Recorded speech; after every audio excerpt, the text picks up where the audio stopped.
For many people, presenting is all about them and their fears. They get nervous thinking about their performance and their reputation. Their focus is on them, not their audience. The message doesn't transmit when we do this because we are not focused on engaging our audience using all the tools at our disposal. None of this is rocket science. You just need to know what you should be doing to really grab your audience and take them with you.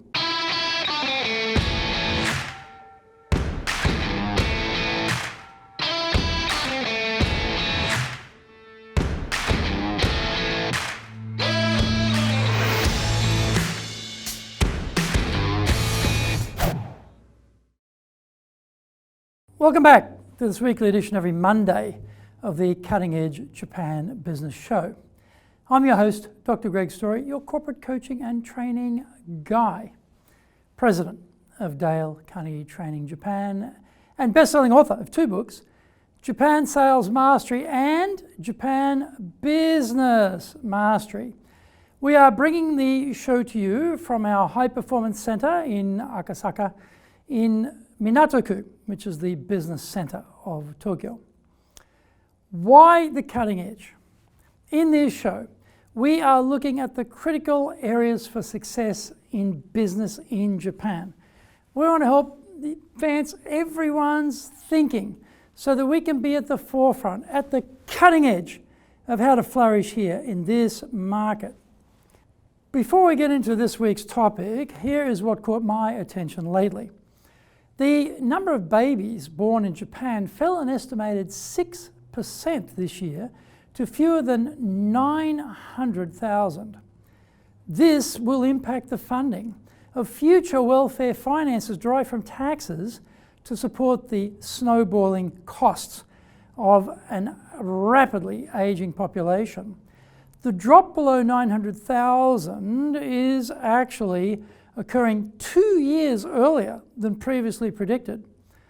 The government target is a birth rate of 1.8%, which is way high compared to the current 1.4%. The number of newly married couples is estimated to hit a post-war low of 583,000, down 3,000 from last year. Divorces are up 2,000 to reach 210,000. This is episode number 127, and we are talking about how to work the room when presenting. それでは行きましょう. So let's get going. Getting up in front of people is confronting for a lot of speakers. Beady eyes are boring into you. A sea of serious faces is scary. The lights are painfully bright and the pressure is intense. You start to doubt your preparation was sufficient for the occasion. You throw up the laptop lid and then try to mount the podium such that it provides a safety barrier between you and the great unwashed. You studiously avoid confronting eye contact by staring down at your laptop screen or your notes, or you leaven things up, you read the screen to the audience, giving a nice view of the top of your head. If you have a partly bald pate, like some sort of medieval monk, then that makes it all the more gripping for the audience. It doesn't have to be so pathetic. In fact, you can own the space and work the room. By properly designing your presentation in the first place, you can release yourself from the laptop. The main screen will be composed of little text and mainly images. These are images designed with the object of conveying the key points in 2 seconds. This means you are replacing text on a screen with oral word pictures delivered by you. This is so much more powerful. The slight advance of technology is pretty good these days, and this frees you from having to physically be chained to the laptop. Now you can move to the audience. Depending on the size of the occasion, the approach will be different. Let's assume a 30-person plus venue. You divide your audience space into 6 sectors, like a baseball diamond. Left, middle, right field. Then you can cut in half, so you have inner field and the outer field. If the audience is smaller than 30 people, then you probably just have left, center, and right to work with. The point is to work the room by engaging with your entire audience. Make around 6 to 8 seconds of eye contact with each individual in all of these sectors, and do it randomly, unpredictably, to maintain interest. If you do it in a predetermined order, the audience will leave you because they are able to anticipate where your intention is going to be focused. Once they know, they switch off and are easy prey to the distractions like their phone and the internet.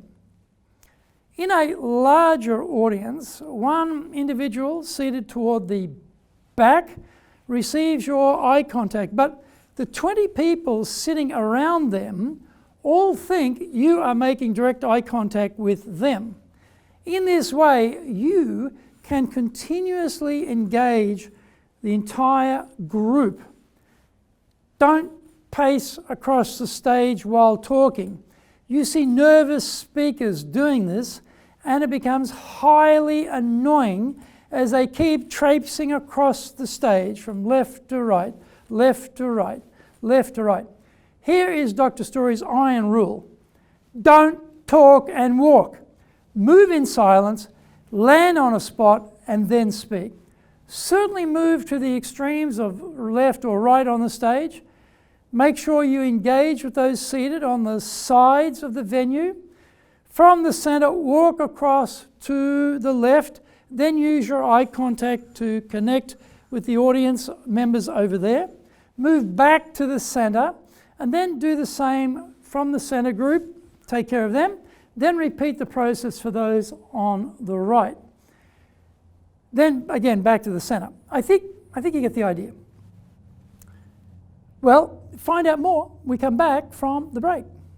If you want to become a fully competent and confident presenter, then do the High Impact Presentations course.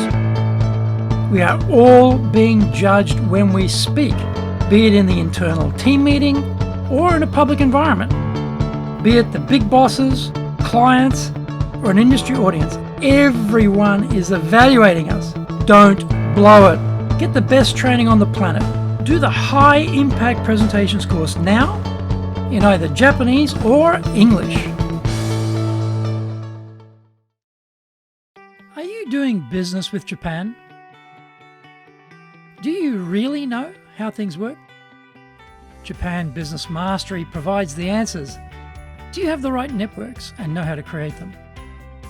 Do you know how to get on the same wavelength with Japanese buyers? Do you know what being trustworthy looks like from the Japanese perspective? Japan Business Mastery is based on more than 30 years' experience in Japan and will become your go-to guide. Want to succeed in Japan? Buy Japan Business Mastery now. Welcome back. The key is pause speaking. Move to a new position, then start speaking from there. Having a pause is a good thing in a speech. This gives you time to take up your new position, and it allows the audience to digest what you've just gotten through telling them. There are also 6 speaking positions we should be using. One is the middle part of the stage, separated equally from the screen and the stage apron. 2 is the center location. Our chin should be held at a 90-degree angle to the floor. This is the neutral position of having no particular emphasis attached to that location.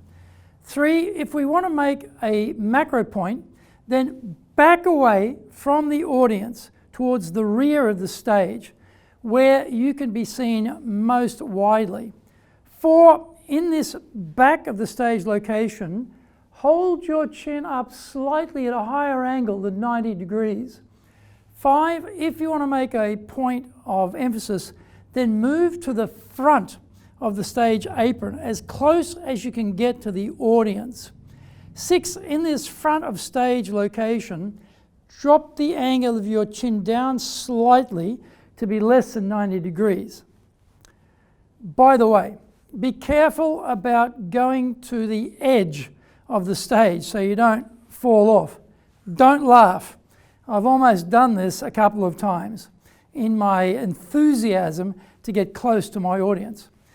And this is while trying to drive home a particular key point. Falling off the stage will make you a memorable speaker, but it's not advisable. If the stage area is smaller and the screen occupies a good portion of the real estate, then don't walk in front of the screen if there is a projector involved. In very short order, you become the screen, and that is totally distracting for an audience. Now, you would think this was such an obvious point.